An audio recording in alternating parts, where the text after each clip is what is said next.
भूल भुलैया एक डरावनी कहानी। गांव के किनारे एक पुराना महल था जिसे लोग भूल भुलैया कहते थे। यह महल रहस्यमयी गलियारों, गुप्त दरवाजों और डरावनी कहानियों से भरा हुआ था। कहते थे कि जिसने भी इस महल में प्रवेश किया वह कभी लौटकर नहीं आया।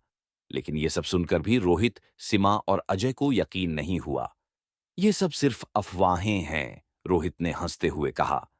अगर सच में कुछ है तो हमें खुद जाकर देखना चाहिए, अजय ने जोश में कहा। मुझे तो डर लग रहा है, सीमा ने कांपती आवाज में कहा। पर दोस्तों ने तय किया कि वे इस भूल भुलैया में एक रात बिताएंगे। तीनों दोस्त टॉर्च के सहारे भूल भुलैया में दाखिल हुए। चारों तरफ ऊंची ऊंची दीवारें थीं और गलियारे ऐसे थे कि कोई भी उसमें मज भटक सकता था। जैसे ही वे अंदर पहुंचे, दरवाजा खुद ब खुद बंद हो गया।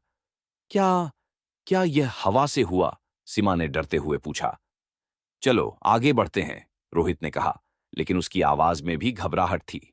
वे आगे बढ़ते गए, लेकिन हर रास्ता एक दूसरे से मिलता जुलता लग रहा था। वे एक भूल भुलैया में फंस चुके थे। कुछ देर बाद उन्हें किसी के चलने की आवाज सुनाई दी। जब उन्होंने टॉर्च घुमाई तो सामने एक सफेद साया खड़ा था। उसके लंबे बाल थे, आंखें जल रही थीं और चेहरा घना धुंधला था। भागो! अजय चिल्लाया, लेकिन उनके पैर जैसे जमीन में जम चुके थे। अचानक वह साया हवा में उड़ने लगा और जोर से चीखने लगा, क्यों आए हो मेरी दुनिया में?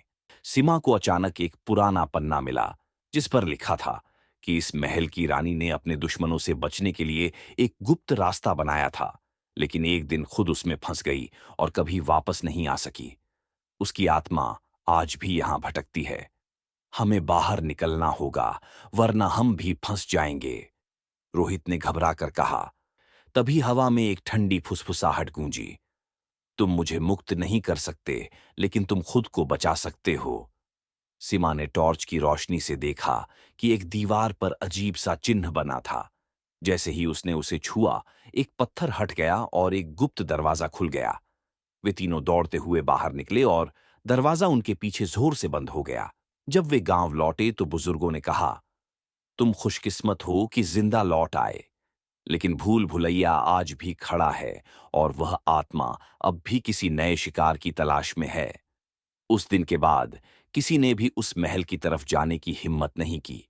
लेकिन कहते हैं आधी रात को वहां से अब भी किसी के चीखने की आवाज आती है।